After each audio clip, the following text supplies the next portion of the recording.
Well, good morning, church family. I'm not Chad, but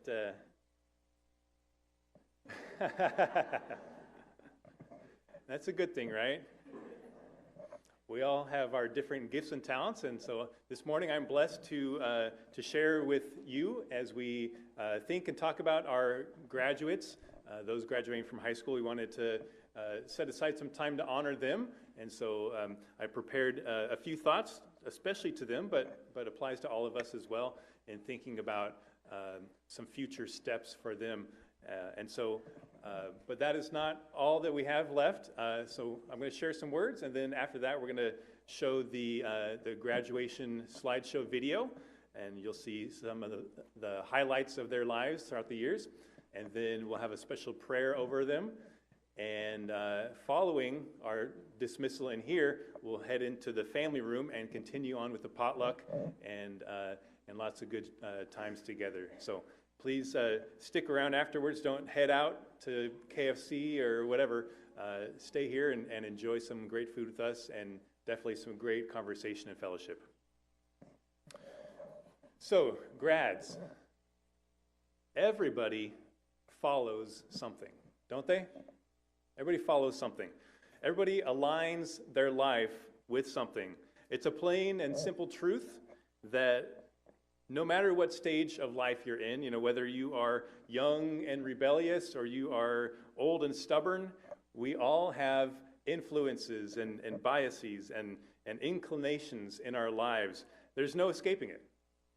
You can't just hide under a rock and feel like you're still contributing in some way to society.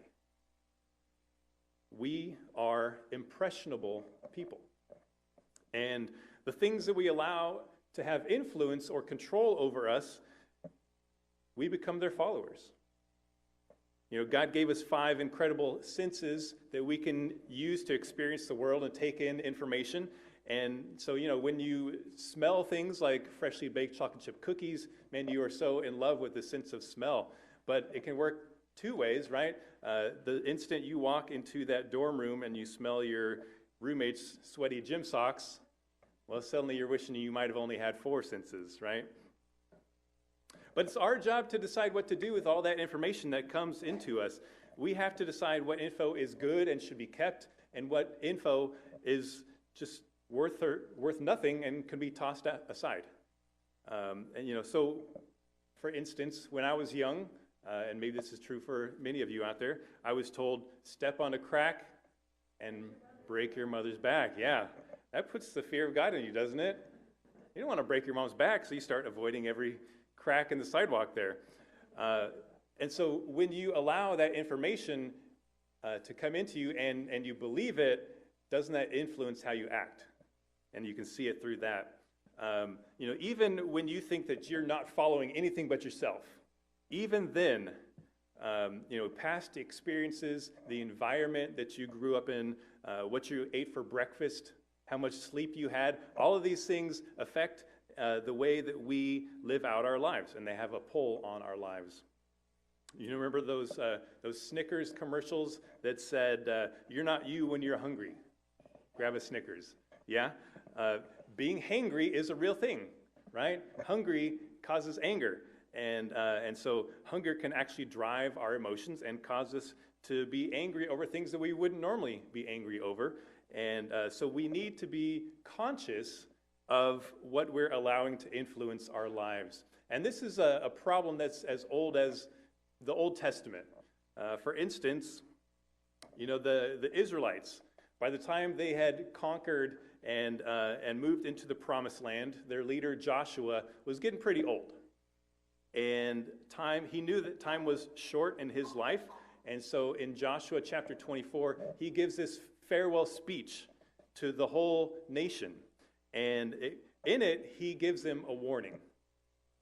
He knew that when they got comfortable with all the blessings of the Promised Land, the land flowing with milk and honey, that they would get complacent in their relationship with God. And they would start to worship the idols of the land of Canaan, and also the idols and other things they were worshiping back in Egypt. Because when you're in the middle of a military campaign like Israel was, it's easier to obey because every moment, every decision that you make could be the difference between life and death, right? They couldn't afford in those times to let their guard down, and so they had complete and total allegiance with God. But it's only after time when we settle down, we rest, we get comfortable in the places that we're in, that we start to struggle in that battle. That's when obedience becomes real in our lives, isn't it? So Joshua, right then and there, even before the Israelites even had the chance to consider walking away from God, he makes them renew their covenant with him, and he speaks to them saying words that we probably have all heard 1,000 times. Choose for yourselves this day whom you will serve.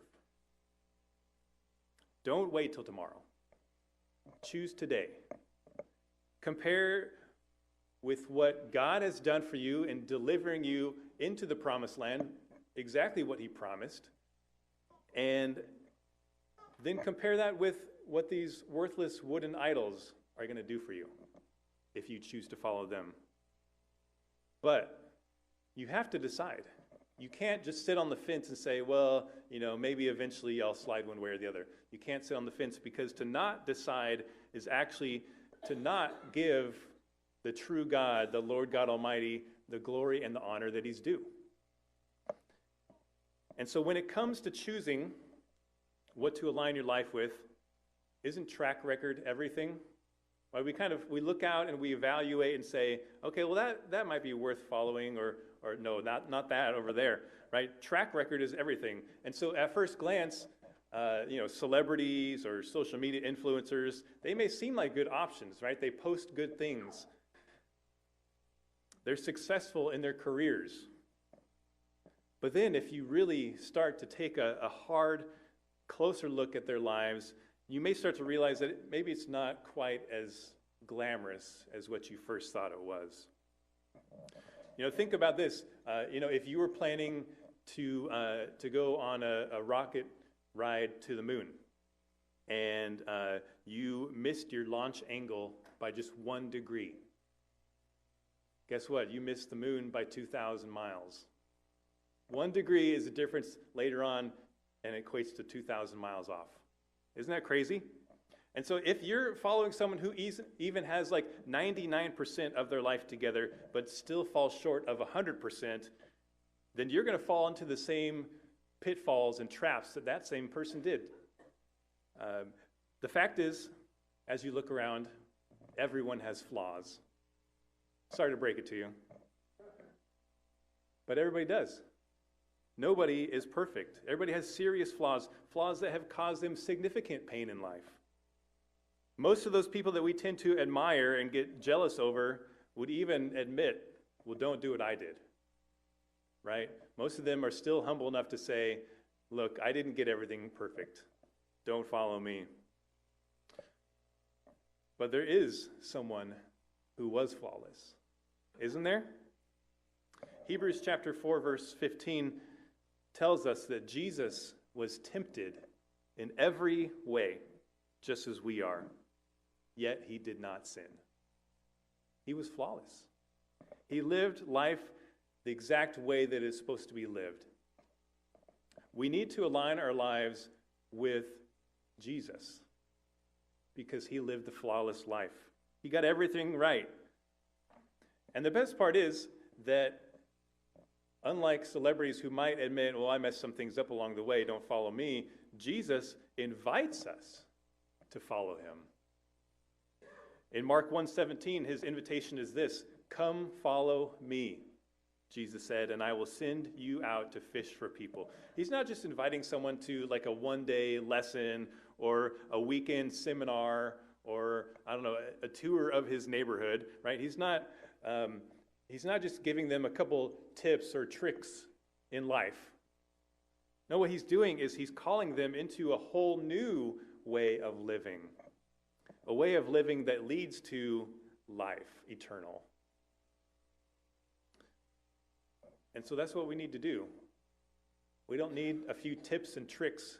We need a whole new way of life that is true living. And that's what Jesus invites us into. It's a radical realigning of all goals and values. And so this morning I want to share with the graduates just 3 quick realignments that Jesus makes, that he suggests his followers do, and I think will come in handy for us even 2,000 years later as you begin to step into that adult life.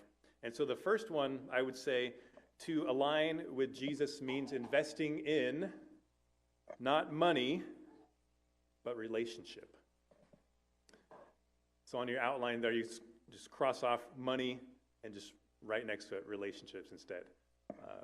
The world tends to think money drives so much, but actually it's a relationship that drives it.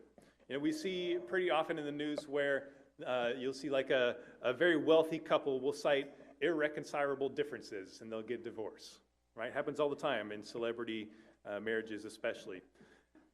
And I always have this moment of, well, you know, couldn't they just like, I don't know, bought nice things for each other, or, you know, gone on fancy dates and incredible vacations all over the world, and maybe that, you know, maybe that would help out their relationship? Couldn't they have just even maybe bought some of the best counseling services out there that money could buy, and then that would fix it? But the answer invariably is no, that's not it. Money cannot improve a relationship. And so that's why Jesus, as we look into his life, he wasn't focused on money. He was poor. He was poor in material wealth, but he was so rich in his relationships, wasn't he? He invested in people. In fact, Jesus tells us that, he has a strange little parable that he shares where there's a manager who finds out that he's going to be fired from his job, right? And he handles all of his master's finances, okay? And so what he does when he finds out that he's going to be fired is that he starts to forgive the debts of several of his master's customers. What's he doing? He's hoping that because he forgave those debts, that he will then have great friendships and relationships built by those people because he forgave their debts. And Jesus, at the end of this parable, he actually has the manager commended by the master for acting in this devious way. He says in Luke 16:9, Jesus says, "I tell you, use worldly wealth to gain friends for yourselves, so that when it's gone, you will be welcomed into eternal dwellings." Interesting, right? Jesus wasn't concerned about how the money was used. What he was concerned about was that relationships had been formed. But why are relationships so important? I think it's because relationships are eternal. They're tied to eternal things. Our souls are eternal. And so our relationships that we make here can last on through eternity. What a beautiful thought, right? There's only a certain number of things that are going to last forever, and everybody in this room, you're one of those things that last forever. And so thinking about, as you apply this to your life, as you move forward into adulthood, if that high-paying job is getting in the way of family time or your marriage, man, maybe you should evaluate and find a better way to pay the bills, right? We need to spend our time being there for one another, building each other up, encouraging the good, loving through the bad, and supporting through difficult times. And money just can't do that for you. Relationships are so important that when Jesus appoints his 12 disciples in Mark chapter 3, verse 14, the very first reason that Jesus gives for appointing disciples is this: to be with Jesus. That's why he called the 12. To be with him, to spend time with him, to learn from his ways. And you have to be close in proximity to learn from Jesus. You can't do it from afar. And so even Jesus needed relationships, and if Jesus needed them, how much more do we need relationships? And so we don't prioritize money, but we prioritize relationships in life. Number 2, not prestige, but service. You know, we all know that Jesus didn't come for the prestige. You know, he had all the glory and all the attention on him in heaven and his throne. But what he didn't have was your heart. And so Jesus, in Philippians 2, it says that he made himself nothing by taking the very form of a servant. Being made in human likeness and being found in appearance as a man, he humbled himself by becoming obedient to death, even death on a cross. And so service is the key. Being a servant. Not striving for stardom or fame and fortune, but service. The prophet Isaiah, in a prophecy about the coming Messiah, he writes this. He says, "He had no beauty or majesty to attract us to him. Nothing in his appearance that we should desire him. He was despised and rejected by mankind, a man of suffering and familiar with pain. Like one from whom people hide their faces, he was despised, and we held him in low esteem." Man, that's talking about Jesus. Right? You would think that if Jesus were going to come down, if God were to come down in human form, he'd make himself, I don't know, easy on the eyes to look at. Right? I mean, I'm not even saying Fabio or anything, right? But just good looking. This is God in the flesh. He could have looked any way he wanted to, but he chose this description from the prophet Isaiah. He didn't come to wow us with a stunning physique. He came to lay down his life for the love of humanity. And he expects his followers to do the same. You know, a lot of people admire Jesus. Jesus has a lot of admirers out there outside of church even. They take an interest in what he said. But following Jesus is different, isn't it? Followers of Jesus must do what Jesus did, and Jesus, he didn't ask people to admire him. He asked people to follow him. And so if you want to follow Jesus, the pathway forward is service. And in one of the most memorable moments that Jesus has with his disciples in the upper room is when he gets down on his hands and knees with a basin and a towel, and he kneels in front of each one of his disciples and he washes their feet.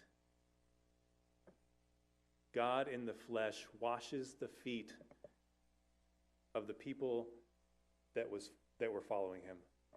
What a beautiful moment. What a beautiful act. But he doesn't stop there, because he says, now that you've seen what I've done, do as I did. And so sometimes service is not pretty. Sometimes it's messy.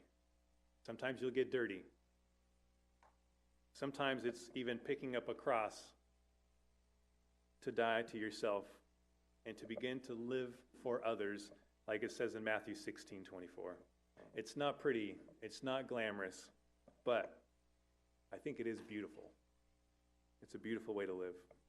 Number 3, not competition, but cooperation. You know, it seems like all of life today is about competition. And when we're younger, it's all about sports and, you know, AYSO and NJB and Pee Wee and Pop Warner and Cal Ripken and so many others out there, right? Sports leagues that we were all a part of, where we learned to compete with one another, you know. But even later on in life, it's still more competition. We never graduate from this idea of competing against one another. You know, maybe when we were young, it was all about, you know, who gets to ride shotgun. And so you run to the car first and you grab the handle and I got shotgun, right? It's competition. My kids Back in the church in Visalia, they had a set of stairs, and they would always compete. Who can jump down from the highest step onto the ground? Kind of dangerous, right? But they love to compete. Who can do the best, the highest, the most? When you get a little older, it's all about the idea of playing slug bug, right? Who can spy the VW bugs and beetles out there first, and then you can slug the person next to you. Competition.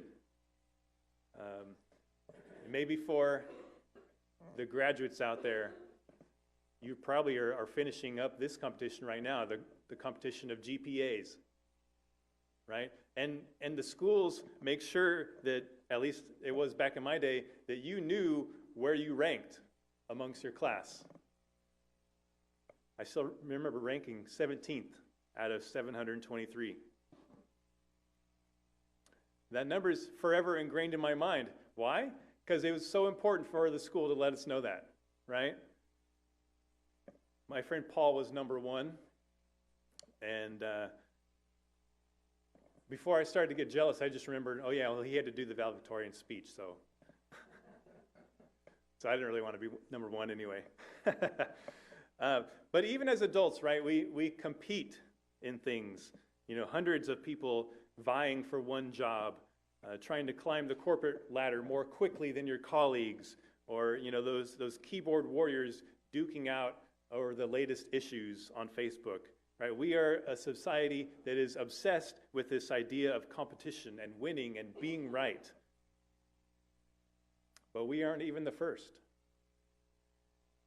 Back in the New Testament, in Luke chapter 22, Jesus has to quell this competition with his disciples. From the Message, it reads like this: within minutes, the disciples were bickering over who of them would end up the greatest. But Jesus intervenes and he says, kings like to throw their weight around, and people in authority like to give themselves fancy titles. It's not going to be that way with you. Ooh, right? He has a stern warning for them. That's not the way of Jesus. The irony is that this kind of competitive attitude is the exact opposite of everything that Jesus has done and said and taught while he was right by their side for 3 years. Jesus used love as his motivator, not competition. It's not about who gets the best seat or the most jewels in their crown. It's how we come together as one. And that was Jesus' prayer in John 17, wasn't it?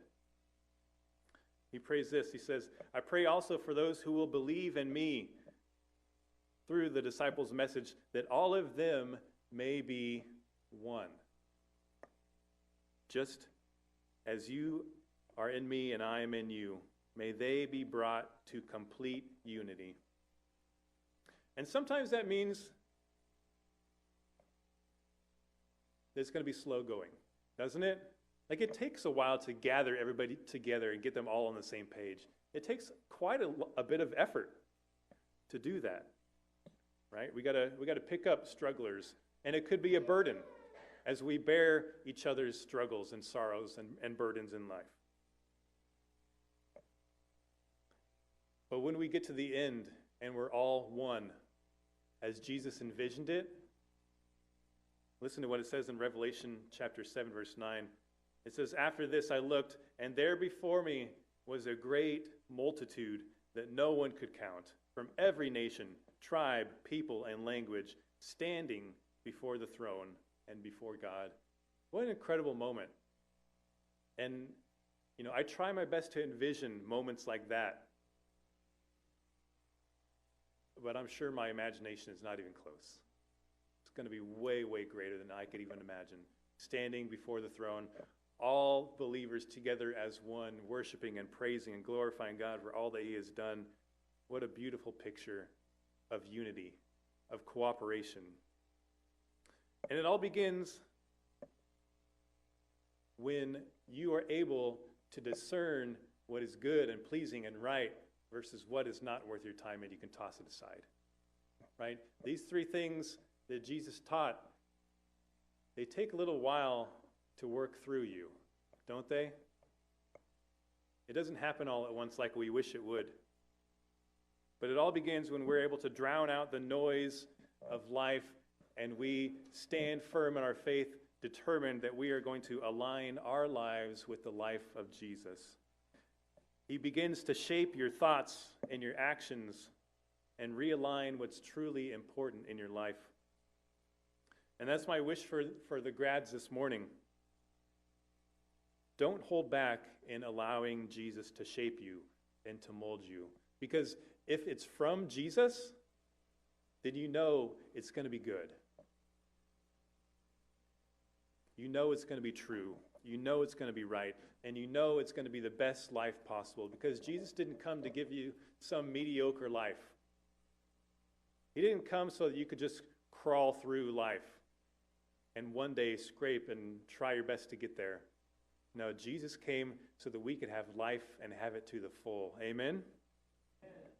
And so no matter what happens as you move forward from this day, if you have Jesus, you have all you need. You have the formula for success. So go out there and live, grads. We're going to continue this time together with the graduation slideshow, and then I'm going to pull the grads up here with their parents, and we'll pray over them, and then we'll offer an invitation. You're with us this morning, and you need to align your life with the life of Jesus. We would be happy to chat with you if you are in need of prayer, as we all are from time to time as we stumble in our trying to follow Jesus. We would be glad to pray for you in that occasion as well. But if we can help you in any way, we're going to have the praise team come up, and you can come as we sing.